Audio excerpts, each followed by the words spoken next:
Moja ya video zilizochapishwa ndani ya ukurasa mmoja wa Instagram takriban siku 2 zilizopita, ambazo zinaonyesha tukio lililodaiwa kutokea siku ya Jumapili tarehe 23 huko Nyarugusu, zimetoa taswira ya hali inayoleta mshangao mkubwa na maswali mazito kwa jamii.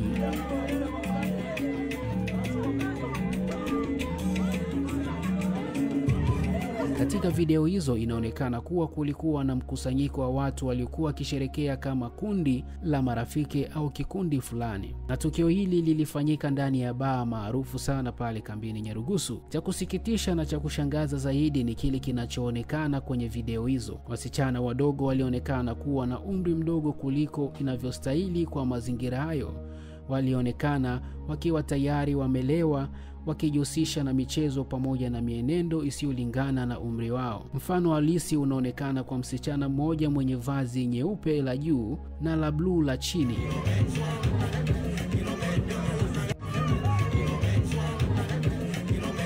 ambaye kwa mtazamo wa haraka anaonekana kuwa hajafikisha miaka 17 au 18. Hata hivyo, anaonekana akicheza namna isiyofaa huku akishikiliwa na kukumbatiwa na wanaume waliokuwepo katika eneo hilo, jambo ambalo ni fedheha na aibu kubwa kwa familia na wazazi wao. Kutokana na hali hiyo, tunatoa wito na mahususi kwa mzazi yeyote ambaye ana taarifa au anahisi kuwa mwanae alikuwa katika sherehe hiyo siku ya Jumapili tarehe 23 na labda alilewa. Tukio hili ni muhimu.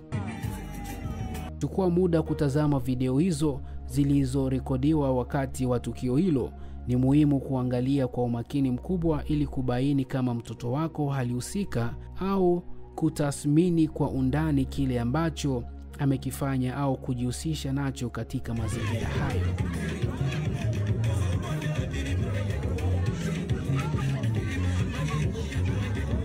Hiyo ni video ambayo ilitokea, zilichapishwa sana kwenye Instagram, kwenye peji moja ambayo si vyema sisi kuitaja, na peji hiyo ilichapisha ni video nyingi sana ambazo zilikuwa zinaonyesha watu wapo kwenye sherehe fulani ba, walikuwa wamejifungia humo.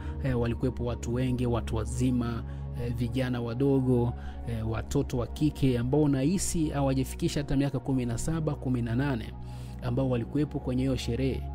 Sasa cha kushangaza zaidi na cha kusikitisha ni kile ni ile michezo ambayo ilikuwa inachezwa humo kwenye baa hiyo, ambayo inaonyesha maadili ambayo si vyema sana kwa mazingira ya kambi, watu wanavyocheza, wanavyojiachia, yani hakuna usimamizi tena, hakuna utuzima. Yani sasa hivi imekuwa ni hivyo tu. Sasa kinachoshangaza zaidi ni kile ambacho wazazi hawajui kuwa mwanae alikuwa wapi siku hiyo.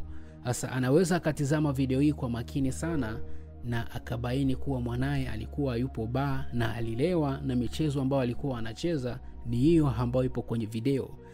Video hizi hatuna nazo udhibitisho rasmi kuwa ilikuwa ni sherehe.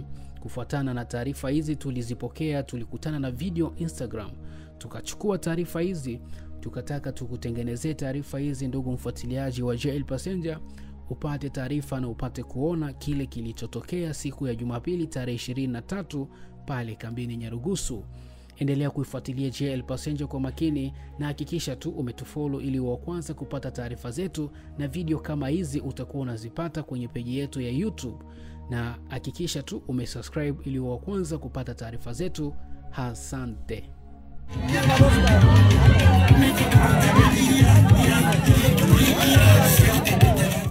Yeah.